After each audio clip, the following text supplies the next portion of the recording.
ഒരു കൊമേഴ്സ് സ്റ്റുഡൻസിനെ സംബന്ധിച്ചിടത്തോളം വളരെ ഇമ്പോർട്ടൻ്റ് ആയിട്ടുള്ളൊരു സബ്ജക്റ്റാണ് മാനേജ്മെൻറ്റ് അക്കൗണ്ടിങ്. ഓക്കെ, അപ്പോൾ അക്കൗണ്ടിങ് നമുക്കറിയാം. അതേപോലെ തന്നെ അക്കൗണ്ടിങ്ങിന് ഒരുപാട് ബ്രാഞ്ചസ് ഉണ്ട് നമുക്കറിയാം അല്ലേ. Corporate accounting, cost accounting, financial accounting. അതേപോലൊരു ബ്രാഞ്ചാണ് മാനേജ്മെൻറ്റ് അക്കൗണ്ടിങ്. ഓക്കെ, അപ്പോൾ മാനേജ്മെൻറ്റ് അക്കൗണ്ടിങ് എന്ന് പറയുന്ന കൺസെപ്റ്റ് സിമ്പിളാണ്. അതായത് ഇൻറ്റേർണൽ മാനേജ്മെൻറ്റിന് ഡിസിഷൻസ് എടുക്കാൻ വേണ്ടി ഹെൽപ്പ് ചെയ്യുന്ന തരത്തിലുള്ള ഇൻഫർമേഷൻസ് പ്രൊവൈഡ് ചെയ്യുക. അതാണ് മാനേജ്മെൻറ്റ് അക്കൗണ്ടിങ്ങിൻ്റെ ഒരു പർപ്പസ് എന്ന് പറയുന്നത്. ഓക്കെ, അപ്പോൾ നമുക്ക് എന്താണ് മാനേജ്മെൻറ്റ് അക്കൗണ്ടിങ് നോക്കാം. ഓക്കെ, വളരെ സിമ്പിൾ എക്സ്പ്ലനേഷനാണ് കൊടുത്തിരിക്കുന്നത്.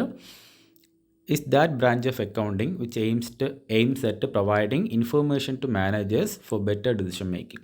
അതായത് ഇൻറ്റേർണൽ മാനേജേഴ്സിന് കമ്പനീൻ്റെ മാനേജ്മെൻറ്റിന് പ്രോപ്പറായിട്ടുള്ള അല്ലെങ്കിൽ എഫക്റ്റീവായിട്ടുള്ള ഡിസിഷൻസ് എടുക്കാൻ വേണ്ടിയിട്ട് നമ്മൾ എന്ത് കൊടുക്കാം? ഇൻഫർമേഷൻസ് പ്രൊവൈഡ് ചെയ്യുക. അതാണ് മാനേജ്മെൻറ്റ് അക്കൗണ്ടിങ്ങിൻ്റെ മെയിൻ പർപ്പസ് എന്ന് പറയുന്നത്. അതിൻ്റെ മീനിങ് ആയിട്ട് നമുക്കത് പറയാൻ പറ്റും. ഓക്കെ, അപ്പം ഈ ഒരു കാര്യം നിങ്ങൾ ഓർത്ത് വെക്കുക. എന്താണ് മാനേജ്മെൻറ്റ് അക്കൗണ്ടിങ്? ഇപ്പോൾ ഓരോ അക്കൗണ്ടിങ് ഓരോ പർപ്പസ് ഉണ്ട് അല്ലേ. ഇപ്പോൾ കോസ്റ്റ് അക്കൗണ്ടിങ്ങിൻ്റെ പർപ്പസ് എന്താ? കോസ്റ്റ് അസർട്ടൈൻമെൻറ്റ് ആൻഡ് കോസ്റ്റ് കൺട്രോളാണ്. ഫിനാൻഷ്യൽ സ്റ്റേറ്റ്മെൻറ്റ് അക്കൗണ്ടിങ്ങിൻ്റെ പർപ്പസ് എന്താണ്? ഫിനാൻഷ്യൽ പൊസിഷൻ നമ്മൾ ഫൈൻഡ് ഔട്ട് ചെയ്യാൻ വേണ്ടിയിട്ടാണ്. അപ്പോൾ ഓരോ അക്കൗണ്ടിങ്ങിനും അതിൻ്റെതായ പർപ്പസുകളുണ്ട്. അതേപോലെ തന്നെ മാനേജ്മെൻറ്റ് അക്കൗണ്ടിങ്ങിൻ്റെ പർപ്പസ് എന്ന് പറയുന്നത് മാനേജ്മെൻറ്റിന് ഇൻഫർമേഷൻസ് പ്രൊവൈഡ് ചെയ്യുക എന്നുള്ളതാണ്. ഓക്കെ, അപ്പോൾ നമുക്കതിൻ്റെ ഫീച്ചേഴ്സ് അല്ലെങ്കിൽ ക്യാരക്ടറിസ്റ്റിക്സ് ഒന്ന് നോക്കി പോവാം. First one, it provides accounting informations. Okay, accounting informations മാനേജ്മെൻറ്റിന് പ്രൊവൈഡ് ചെയ്യുകയാണ് ചെയ്യുന്നത് ഇവിടെ management accounting. Second one, decision making. നമ്മൾ മീനിങ് പറഞ്ഞ കാര്യം തന്നെയാണ്. Then studies cause and effect. എന്താ കോസ് ആൻഡ് എഫക്റ്റ് എന്ന് പറഞ്ഞാൽ കാരണ സാധ്യതയുള്ള ഐഡൻറ്റിഫിക്കേഷൻ അല്ലേ. ഒരു ഇഷ്യൂ ഉണ്ടെങ്കിൽ അല്ലെങ്കിൽ ഒരു പ്രോബ്ലം ഉണ്ടെങ്കിൽ അതിൻ്റെ കാര്യം എന്താണ്, അതിൻ്റെ കാരണം എന്താണ് നമ്മൾ എന്ത് ചെയ്യണം? ഐഡൻറ്റിഫൈ ചെയ്യണം. അതാണ് cause and effect. And management അക്കൗണ്ടിൽ ക്വാണ്ടിറ്റേറ്റീവ് ഇൻഫർമേഷൻസ് മാത്രമല്ല, നമ്മൾ ക്വാളിറ്റേറ്റീവ് ആയിട്ടുള്ള ഇൻഫർമേഷൻസിന് എന്ത് കൊടുക്കുന്നുണ്ട്? ഇമ്പോർട്ടൻസ് കൊടുക്കുന്നുണ്ട്. Then use special techniques. മാനേജ്മെൻറ്റ് അക്കൗണ്ടിങ്ങിൽ നമ്മൾ ഒരുപാട് ടെക്നിക്കൽ യൂസ് ചെയ്യുന്നുണ്ട്. അതായത് റേഷ്യോ അനാലിസിസ്, കമ്പാരിറ്റീവ് സ്റ്റേറ്റ്മെൻറ്റ്സുകൾ, കോമൺ സൈസ് സ്റ്റേറ്റ്മെൻറ്റുകൾ. ഓക്കെ, അപ്പോൾ ഇതൊക്കെ നമ്മൾ വരുന്ന ക്ലാസ്സുകളിൽ പഠിക്കും. അപ്പോൾ കുറേ സ്പെഷ്യൽ ടെക്നിക്കുകൾ നമ്മൾ യൂസ് ചെയ്യുന്നുണ്ട്. Then management oriented. പറയേണ്ട ആവശ്യമില്ലല്ലോ. മാനേജ്മെൻറ്റ് അക്കൗണ്ടിങ് ആർക്ക് വേണ്ടിയിട്ടാണ്?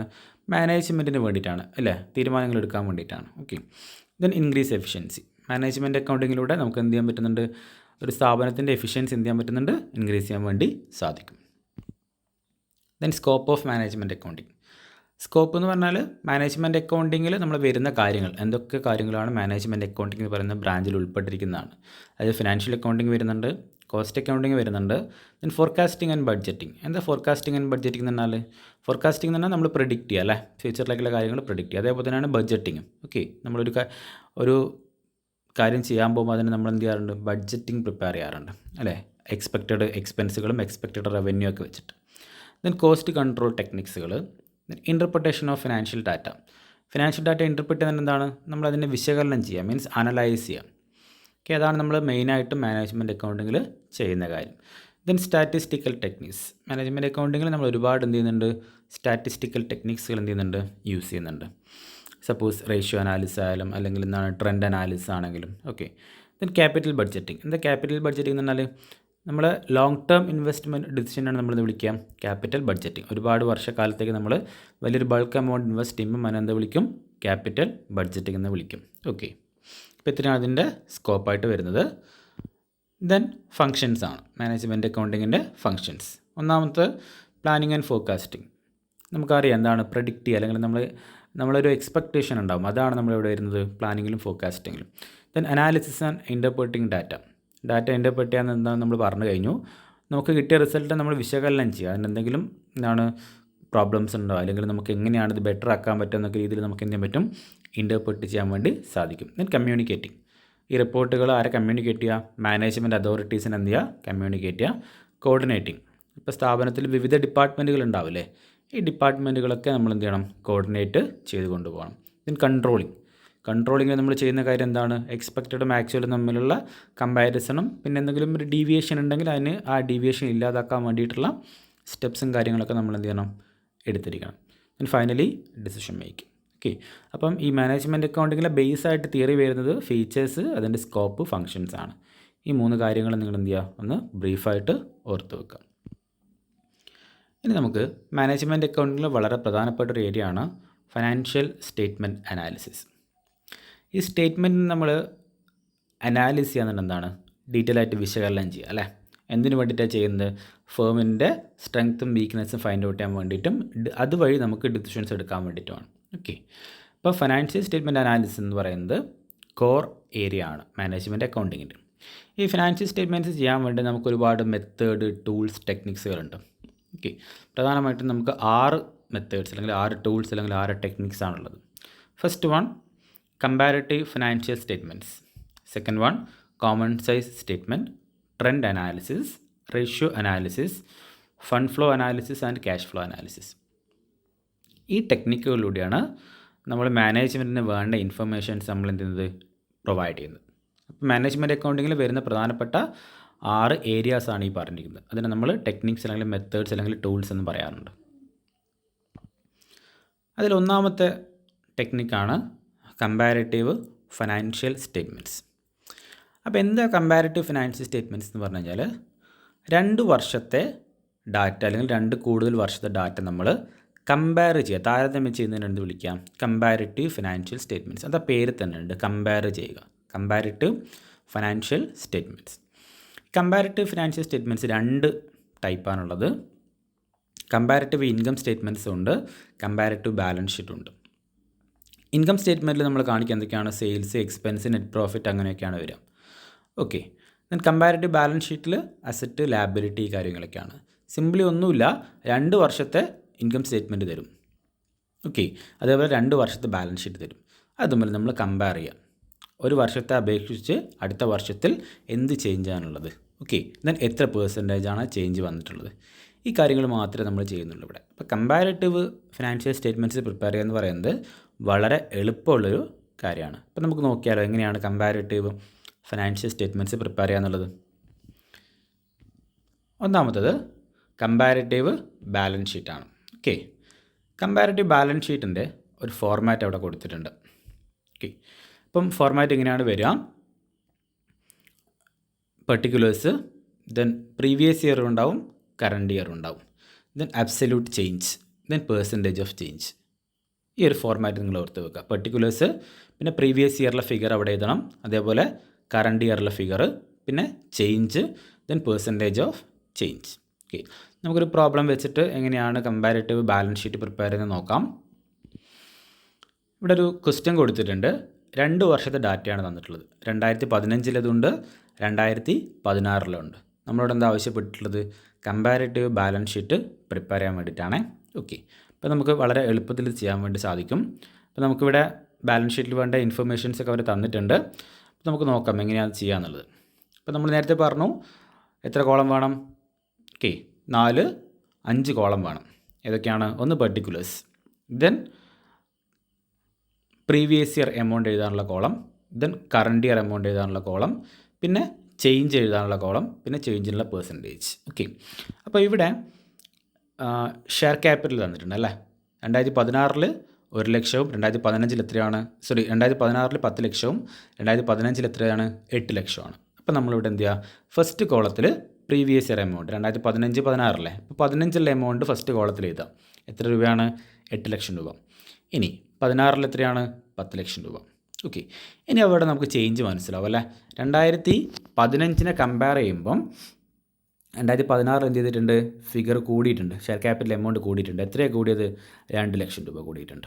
ഓക്കെ, ഇനി അതിൻ്റെ പേഴ്സൻറ്റേജ് കാണണം അല്ലേ. നമ്മൾ ആ പേഴ്സൻറ്റേജ് കാണാൻ ഇക്വേഷൻ അവിടെ കൊടുത്തിട്ടുണ്ട്. എങ്ങനെയാണ്, ഇതാണ് അതിൻ്റെ ഇക്വേഷൻ. ഓക്കെ, ചേഞ്ച് വന്ന ഫിഗർ, അതായത് 2 ലക്ഷമാണ് ചേഞ്ച് വന്ന ഫിഗർ. 2 ലക്ഷം ഡിവൈഡഡ് ബൈ എ എന്നാണ്. എ എന്ന് പറഞ്ഞു കഴിഞ്ഞാൽ ഫസ്റ്റ് ഇയറിലെ എമൗണ്ട്, അതായത് പ്രീവിയസ് ഇയറിലെ എമൗണ്ട്. അപ്പം 2 ലക്ഷം ഡിവൈഡഡ് ബൈ 8 ലക്ഷം ഇൻറ്റു 100 ചെയ്ത് കഴിഞ്ഞാൽ നമുക്ക് എന്ത് കിട്ടും, 25% കിട്ടും. ഓക്കെ ആണല്ലോ. യെസ്, അപ്പോൾ നമുക്ക് ഈ ഒരു രീതിയിൽ വളരെ എളുപ്പത്തിൽ എന്ത് ചെയ്യാം, കാര്യങ്ങൾ ചെയ്തു പോകാൻ വേണ്ടി സാധിക്കും. ഇനി റിസർവ് ആൻഡ് സർപ്ലസ്. ഓക്കെ, 2015-ൽ 3 ലക്ഷമായിരുന്നു, 2016-ൽ എന്തായിട്ടുണ്ട്, 4 ലക്ഷമായിട്ട് മാറിയിട്ടുണ്ട്. ഓക്കെ, അപ്പം 3 ലക്ഷം 4 ലക്ഷം. അപ്പം കൂടുകയല്ലേ ചെയ്തിട്ടുള്ളത്, ഫിഗർ എന്താ ചെയ്ത്, കൂടുകയാണ് ചെയ്ത് 1 ലക്ഷം രൂപ. അപ്പോൾ അതിൻ്റെ പേഴ്സൻറ്റേജ് നമ്മൾ എന്ത് ചെയ്യുക, നേരത്തെ ചെയ്ത പോലെ തന്നെ കാണാം. 1 lakh divided by 3 lakh into 100 ചെയ്ത് കഴിഞ്ഞാൽ നമുക്ക് എന്ത് കിട്ടും, 33.33% കിട്ടും. ഇനി ലോങ് ടേം ബോറോയിങ്സ് 2015 എത്രയുണ്ടായിരുന്നു? 3 ലക്ഷം ഉണ്ടായിരുന്നു. 2016 ആകുമ്പോൾ എത്രയായി? 2 ലക്ഷമായി. കുറവല്ലേ വന്നിട്ടുള്ളത്? അപ്പോൾ കുറവ് വരുന്ന സമയത്ത് നിങ്ങൾ എന്ത് ചെയ്യണം? അതിനെ ബ്രാക്കറ്റിലിടുക. അത് കുറവാണ് വരുന്നതെന്ന് മനസ്സിലാക്കാൻ വേണ്ടിയിട്ടാണ്. അല്ലെങ്കിൽ നിങ്ങൾ എന്ത് ചെയ്താൽ മതി? അതല്ലാതെ നമുക്ക് എന്ത് ചെയ്യാം? ഒന്നുകിൽ ഇവിടെ പ്ലസ് സൈൻ ഇടുക, ഇവിടെ മൈനസ് സൈൻ ഇടുക. അങ്ങനെയും ചെയ്യാൻ പറ്റുമേ. ഓക്കെ, ഏത് രീതിയിൽ വേണമെങ്കിൽ നമുക്കിത് സോൾവ് ചെയ്യാൻ വേണ്ടി സാധിക്കും. അപ്പം 3 ലക്ഷം ഉണ്ടായിരുന്ന 2015 3 ലക്ഷം ഉണ്ടായിരുന്ന ബോറോയിങ്സ് 2016 എന്തായിട്ടുണ്ട്? 2 ലക്ഷം ആയിട്ടുണ്ട്. അപ്പം 1 ലാക്കിൻ്റെ കുറവാണ്. അപ്പം ബ്രാക്കറ്റിൽ നമ്മൾ 1 ലാക്ക് ഇടുക, അല്ലെങ്കിൽ മൈനസ് ഇട്ട് 1 ലാക്ക് ഇടുക. അപ്പോൾ അതിൻ്റെ പെർസെൻറ്റേജ് എങ്ങനെ കാണാമെന്നറിയാലോ? 1 lakh divide by 3 lakh into 100. Okay, then പിന്നെന്താ നമ്മൾ നോക്കേണ്ടത്? കറണ്ട് ലയബിലിറ്റിയാണ്.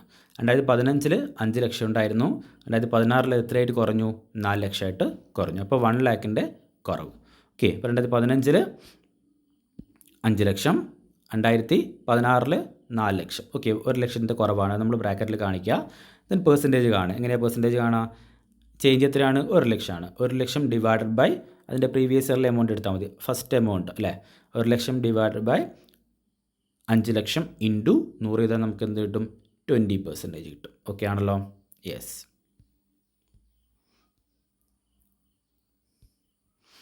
ദെൻ ടോട്ടൽ ലാബിലിറ്റീസിൻ്റെ ടോട്ടലാണ്.